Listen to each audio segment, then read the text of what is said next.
Aujourd'hui, nous allons plonger dans une information absolument cruciale qui est passée relativement inaperçue dans les médias grand public, mais qui pourrait littéralement changer la donne dans la guerre économique que mène l'Occident contre la Russie. Je parle évidemment de la décision de plusieurs pays européens d'envisager la saisie pure et simple des pétroliers de la fameuse flotte fantôme russe. Oui, vous avez bien entendu, saisie. Pas simplement des sanctions supplémentaires, pas juste des interdictions d'accès au port, mais bien la confiscation physique des navires en pleine mer. Cette information vient de Bloomberg et elle est corroborée par plusieurs autres sources que j'ai pu analyser. Le ministre britannique de la Défense, John Healey, a rencontré ses homologues des pays baltes et nordiques en marge de la conférence de sécurité de Munich pour discuter concrètement de cette option. Et attention, il ne s'agissait pas d'une simple réunion exploratoire. Selon les personnes présentes, des options d'opération conjointe de saisie ont été présentées par le chef d'état-major britannique Richard Knighton. Le ministre estonien de la Défense, Hanno Pevkur, a été particulièrement clair après cette réunion. Je cite, « L'atmosphère et la compréhension générale étaient que nous devons être plus proactifs. » Plus proactifs. Traduisez, il est temps de passer à l'action concrète. Il a également ajouté que les pays qui accordent leur pavillon à ces navires de la flotte fantôme doivent savoir que des mesures peuvent être prises par d'autres nations. C'est un avertissement direct aux États complaisants qui ferment les yeux sur ces pratiques. Mais avant d'aller plus loin dans l'analyse de cette décision stratégique majeure, permettez-moi d'expliquer, pour ceux qui ne seraient pas familiers avec le sujet, qu'est-ce exactement que cette flotte fantôme russe dont on parle tant. La flotte fantôme, ou Shadow Fleet en anglais, c'est un réseau clandestin de plusieurs centaines de navires-citernes que la Russie a constitué depuis le début de son invasion de l'Ukraine en février 2022. Selon les estimations, nous parlons d'environ 900 à 1500 pétroliers dans le monde entier qui font partie de cette flotte obscure. Pour la Russie spécifiquement, les chiffres varient selon les sources, mais nous sommes certainement dans une fourchette de 600 à 1000 navires. Comment fonctionne ce système ? C'est là que cela devient vraiment intéressant et franchement assez sordide. Ces navires utilisent toute une panoplie de techniques pour échapper aux sanctions occidentales et continuer à transporter le pétrole russe vers les marchés asiatiques, principalement l'Inde et la Chine. Première technique, les pavillons de complaisance. Ces navires s'enregistrent sous les drapeaux de pays qui ont des registres maritimes ouverts avec une surveillance minimale. On parle de pays comme le Gabon, le Cameroun, les îles Cook, le Panama ou encore le Belize. Des États qui, franchement, n'ont ni les moyens ni souvent l'envie de contrôler ce qui se passe réellement avec les navires qui arborent leur drapeau. Le Gabon, par exemple, a plus que doublé son registre de navires en 2023 et on estime que 98% de ces pétroliers sont considérés comme à haut risque, sans propriétaire identifiable. Deuxième technique, le changement constant d'identité.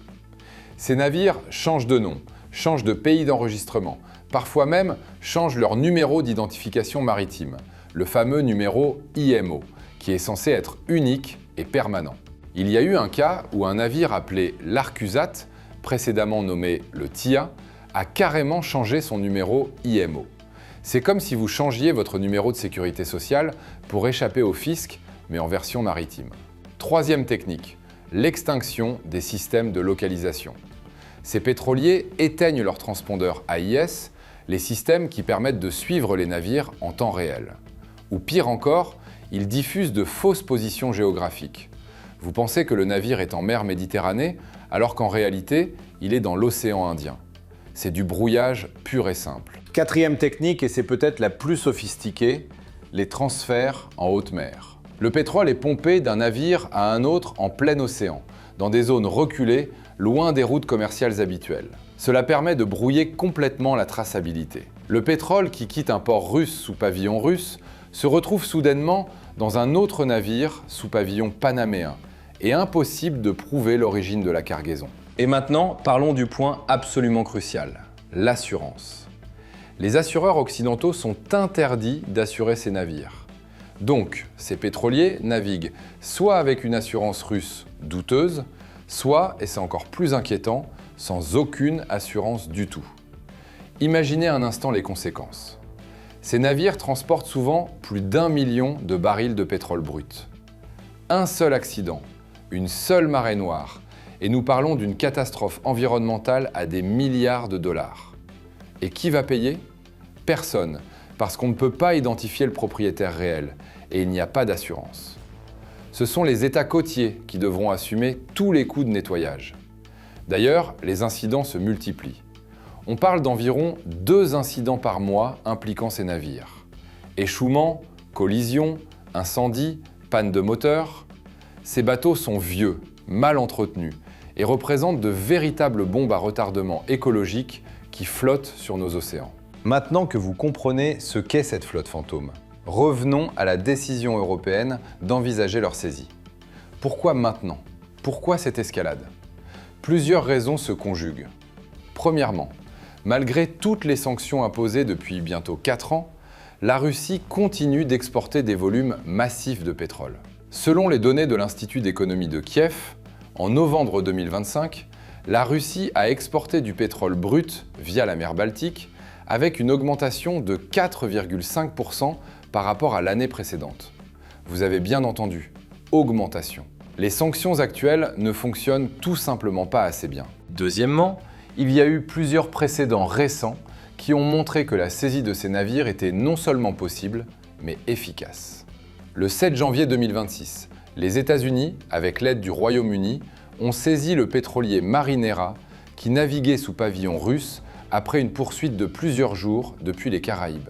Le navire avait désespérément changé de pavillon plusieurs fois, du Panama au Palo, puis finalement au drapeau russe, pensant que cela le protégerait. Cela n'a rien changé. Les Américains l'ont saisi.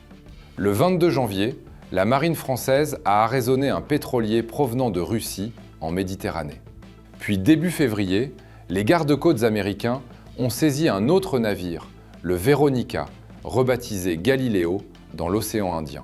À chaque fois, il s'agissait de navires de cette flotte fantôme. Et voilà où nous en sommes aujourd'hui. Ces saisies isolées par les États-Unis ont démontré que c'était faisable. Maintenant, les Européens se disent « Pourquoi ne pas systématiser cette approche ? Pourquoi ne pas créer des opérations coordonnées entre plusieurs nations pour vraiment serrer la vis à Moscou ?» La réunion de Munich a rassemblé les pays de la Force expéditionnaire conjointe, un groupe de 10 nations qui partagent un engagement commun envers l'Atlantique Nord et la mer Baltique. Nous parlons du Royaume-Uni, de l'Estonie, de la Lettonie, de la Lituanie, du Danemark, de la Norvège, de la Finlande, de la Suède, des Pays-Bas et de l'Islande. Ces pays bordent les eaux où transite la majorité de la flotte fantôme russe qui exporte du pétrole depuis les ports baltes comme Primorsk et Ust-Luga. Les données sont édifiantes. Selon l'autorité maritime danoise, en 2025, il y a eu 292 passages de pétroliers sanctionnés par l'Union européenne dans les eaux danoises. Cela représente presque un navire par jour. Presque un navire par jour qui viole ouvertement les sanctions européennes et qui passe tranquillement par le détroit danois sans être inquiété. Cette situation est devenue intolérable pour ces pays, en particulier pour les États baltes qui se sentent en première ligne face à la menace russe. Ils voient passer sous leurs yeux des centaines de navires qui financent directement la machine de guerre du Kremlin. Et jusqu'à présent, ils ne pouvaient que regarder, impuissants, en imposant quelques sanctions supplémentaires qui étaient systématiquement contournées. Mais attention, et c'est là que l'analyse devient vraiment intéressante. Il y a une dimension qui va bien au-delà de la simple application des sanctions. Il y a une dimension stratégique et économique absolument cruciale. Laissez-moi vous expliquer pourquoi la saisie de ces navires pourrait être un coup dévastateur pour la Russie. Parlons chiffres. Les revenus pétroliers russes ont déjà considérablement chuté.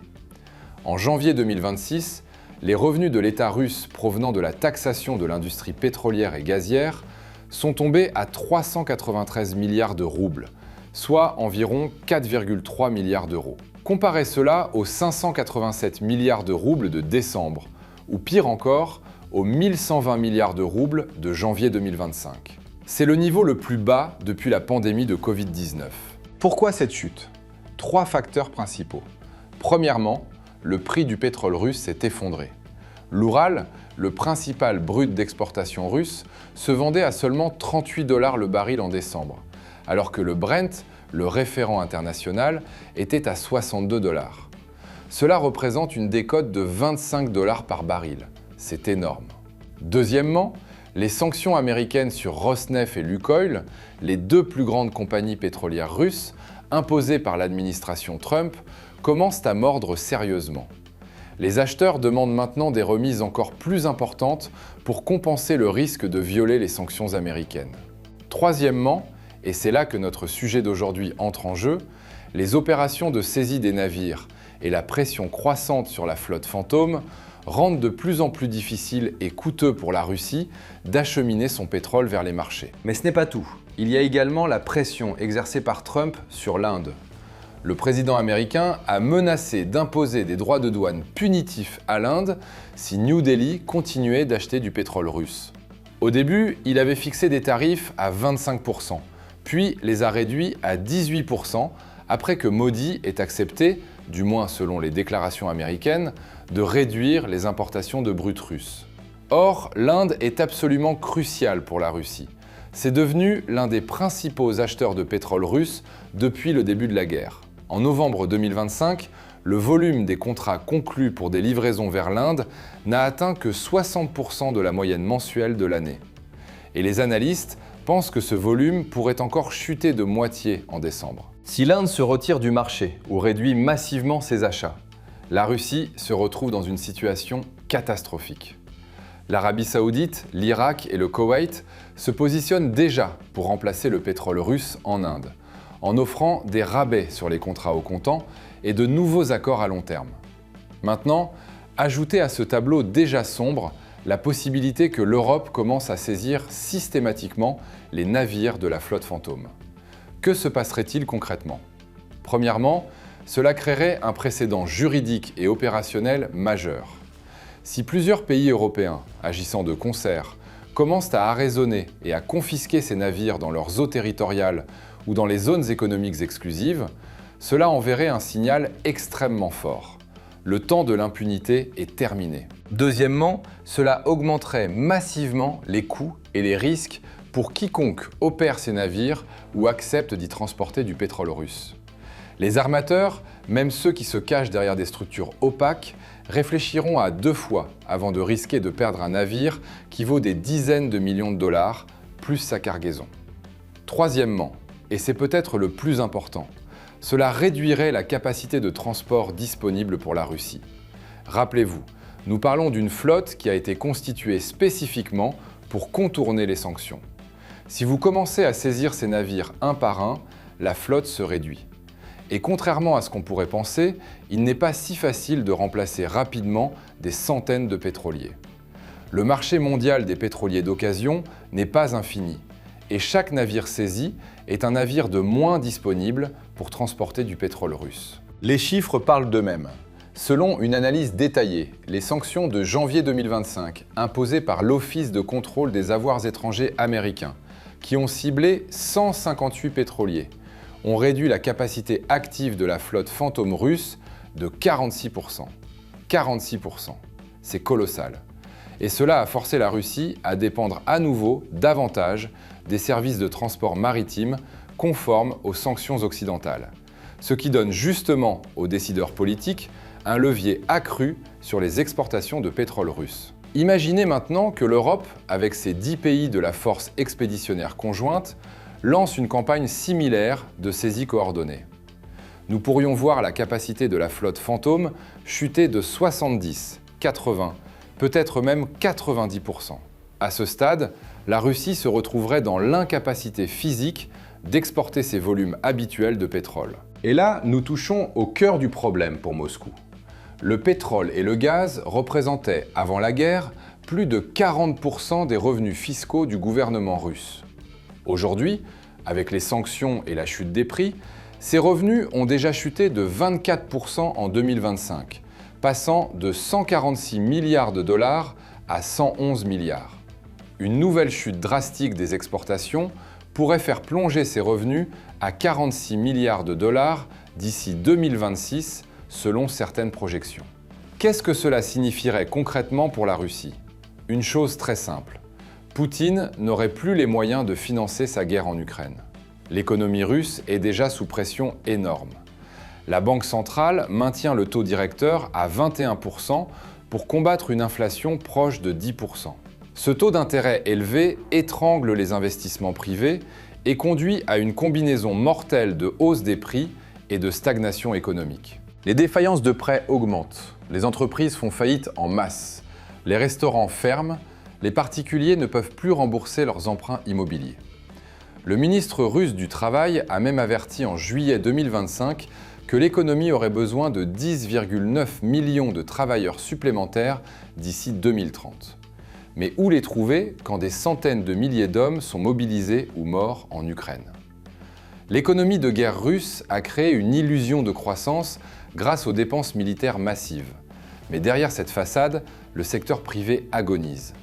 Et maintenant, avec les revenus pétroliers qui s'effondrent, Poutine est obligé d'augmenter les impôts et d'emprunter massivement auprès des banques russes pour combler le trou budgétaire. Selon plusieurs experts, dont Janis Klug de l'Institut allemand pour les affaires internationales et de sécurité, la Russie pourrait faire face à une crise financière dans 3 à 4 mois si les revenus pétroliers continuent de chuter à ce rythme. 3 à 4 mois. Nous ne parlons pas d'un horizon lointain, nous parlons de quelques semaines. Voilà pourquoi cette décision européenne d'envisager la saisie systématique des navires de la flotte fantôme est potentiellement un game changer absolu. C'est peut-être l'arme économique qui manquait pour vraiment mettre Poutine à genoux. Et là, et c'est le point final de mon analyse aujourd'hui, nous arrivons à une conclusion inévitable. Si l'économie russe s'effondre, si Moscou ne peut plus financer la guerre, si les pertes pétrolières deviennent insoutenables, Poutine n'aura plus d'autre choix que de négocier sérieusement avec l'Ukraine. Pas parce qu'il le veut, mais parce qu'il n'aura tout simplement plus les moyens de continuer. Les revenus perdus se comptent déjà en centaines de milliards de dollars depuis le début de l'invasion.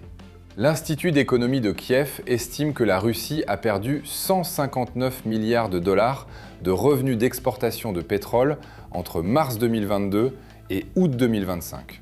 Si la saisie des navires s'intensifie et que les revenus chutent encore de plusieurs dizaines de milliards supplémentaires, nous parlons de pertes cumulées qui approchent les 200, voire 250 milliards de dollars.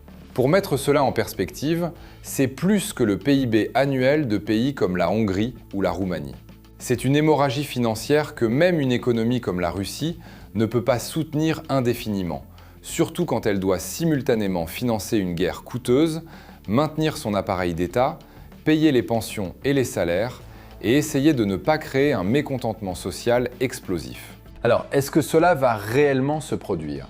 Est-ce que les Européens vont passer de la parole aux actes et commencer ces saisies coordonnées? Honnêtement, il y a des raisons d'être à la fois optimiste et prudent. Du côté optimiste, nous voyons une réelle volonté politique émerger, particulièrement chez les pays baltes et nordiques qui se sentent directement menacés par la Russie. Ces pays ne veulent plus seulement parler, ils veulent agir. La déclaration du ministre estonien était sans ambiguïté. Il faut être plus proactif. De plus, les précédents Américains ont montré que c'était faisable sans déclencher une escalade militaire majeure. Moscou a protesté, a crié à la piraterie, a même prétendu envoyer des sous-marins pour protéger le Marinera, mais au final, ils n'ont rien fait. Parce qu'ils ne peuvent rien faire. La Russie est économiquement épuisée par la guerre et ne peut pas se permettre d'ouvrir un nouveau front contre l'OTAN en haute mer. Du côté prudent, il faut reconnaître que la saisie de navires en haute mer reste une opération juridiquement et politiquement complexe. Il faut s'assurer d'avoir une base légale solide, de ne pas violer le principe de liberté de navigation qui est fondamental en droit international. Les Russes ne manqueront pas d'exploiter toute faille procédurale pour contester ces saisies devant les tribunaux internationaux. Il y a également la question de la coordination. Pour que cela fonctionne, il faut que tous les pays européens impliqués agissent de concert, avec des règles communes, des listes unifiées de navires sanctionnés et un partage efficace du renseignement maritime. Ce n'est pas simple à mettre en place. Mais malgré ces défis, je pense personnellement que nous allons voir une intensification de ces opérations dans les mois à venir. Pourquoi? Parce que les Européens commencent à réaliser que les sanctions traditionnelles, aussi nombreuses soient-elles, ne suffisent pas. La Russie a prouvé qu'elle pouvait les contourner. Il faut donc passer au niveau supérieur. L'interdiction physique, la confiscation, la destruction de la capacité logistique russe. Et il y a un autre élément que je n'ai pas encore mentionné, mais qui est crucial. L'Ukraine elle-même. Les services de sécurité ukrainiens ont déjà mené plusieurs frappes de drones sur des navires de la flotte Fantôme. Fin novembre 2025, le SBU ukrainien a revendiqué des attaques contre les pétroliers Virat et Kairos au large de la côte turque de la mer Noire. En décembre, ils ont exécuté leur première frappe à longue portée en Méditerranée contre un pétrolier qui venait de livrer du pétrole en Inde. Et voici le point absolument fascinant. Selon un rapport de The Atlantic, citant des officiels américains et ukrainiens, l'administration Trump n'a pas objecté à ces frappes ukrainiennes sur la flotte Fantôme. Au contraire, Washington a approuvé une assistance pour ces frappes, considérant qu'elles sont un outil important pour mettre la pression sur le Kremlin afin qu'il négocie la paix. Donc, nous avons d'un côté les Européens qui envisagent des saisies, et de l'autre, les Ukrainiens qui mènent des frappes de drones. Le tout avec au moins l'acquiescement tacite, sinon le soutien actif, des États-Unis. C'est une approche multifacette qui vise à étrangler complètement la capacité de la Russie à exporter son pétrole. La flotte Fantôme russe est devenue le talon d'Achille économique du Kremlin. Et les Occidentaux viennent de comprendre où frapper. Voilà mes amis, nous arrivons à la fin de cette analyse. J'espère vous avoir donné une vision claire de ce qui se joue actuellement en coulisses, loin des gros titres sensationnalistes. Cette histoire de saisie des navires peut sembler technique, peut sembler secondaire comparée au combat sur le terrain en Ukraine. Mais ne vous y trompez pas, c'est peut-être la bataille la plus importante qui se livre en ce moment. Parce qu'au final, les guerres modernes ne se gagnent pas seulement avec des chars et des missiles. Elles se gagnent avec de l'argent, de la logistique, de la capacité à maintenir son économie debout. Et en privant la Russie de ses revenus pétroliers, en démantelant pièce par pièce cette flotte Fantôme, l'Occident est en train de couper l'oxygène financier de la machine de guerre de Poutine. Reste à voir si les Européens auront le courage politique d'aller jusqu'au bout. Mais si c'est le cas, nous pourrions assister dans les mois à venir à un tournant décisif dans ce conflit. Un tournant qui ne passera pas par une grande bataille, mais par des saisies silencieuses de pétroliers en mer du Nord et en mer Baltique.